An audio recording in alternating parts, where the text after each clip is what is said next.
क्या हम लोग इबादत करते हैं जन्नत के शौक में और अल्लाह के गुनाहों से डरते हैं जहन्नम के खौफ से? ये दोनों बातें ठीक है।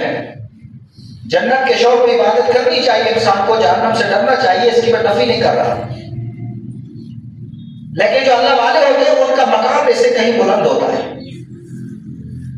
वो कभी जन्नत के शौक में इबादत नहीं करते और जहन्नम के खौफ से डरते हैं।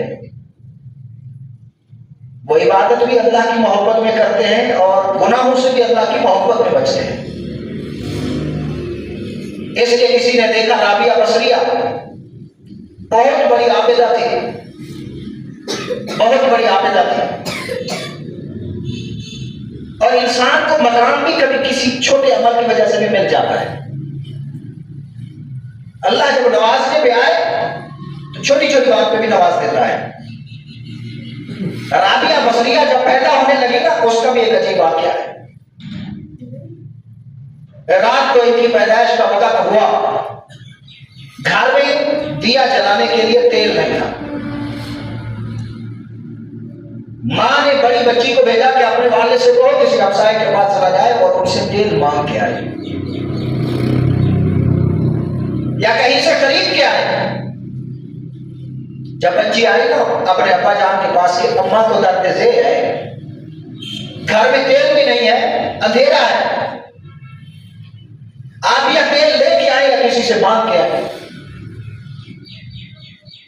तो बेटी को कह दिया हाँ बेटी मैं इंतजाम करता हूं। लेकिन जब घर से बाहर निकले जेब में पैसे नहीं है, फिर ख्याल आया कि रात का ये पहर है, अब मैं किसी का दरवाजा खटखटाऊं तो लामाला ऐसे तकलीफ होगी, लिहाजा मैं किसी इंसान को तकलीफ नहीं देना चाहता। अल्लाह आफियत के साथ मेरे घर के अंदर बच्चा पैदा कर देंगे।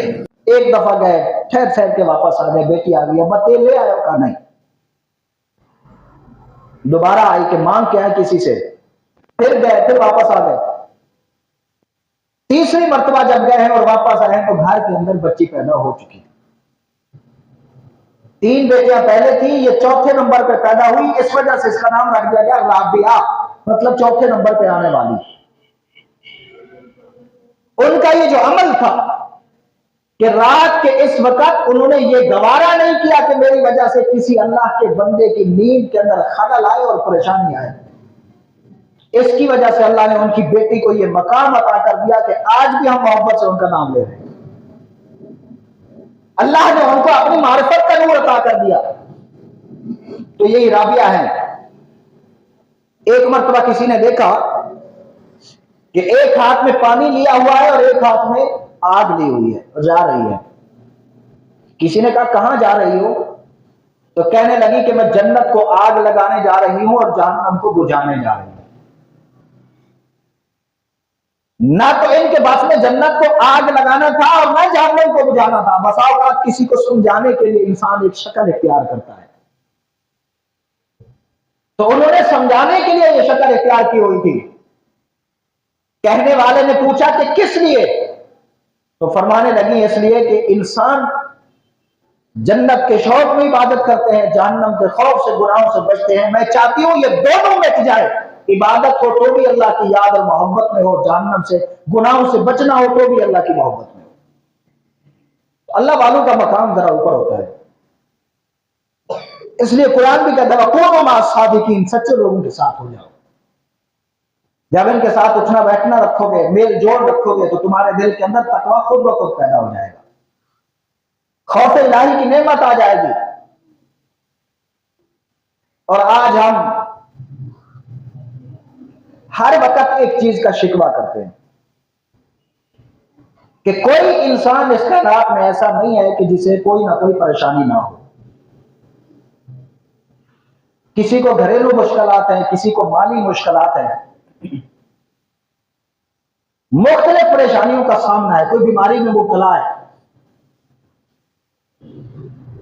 और हम मजलिस में बैठ के, महफिल में बैठ के, दोस्तों में बैठ के, यारों में बैठ के तज़किरा करते हैं, यार मैं बड़ा परेशान हूं।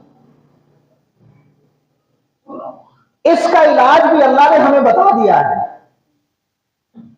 किसी को कहने की जरूरत नहीं है। फरमाया मन यत्तकिल्लाह यजअल लहु मखरजा, जो अल्लाह से डरता रहता है ना, कभी को मुसीबत आ जाए अल्लाह निकलने के रास्ते पैदा कर देता,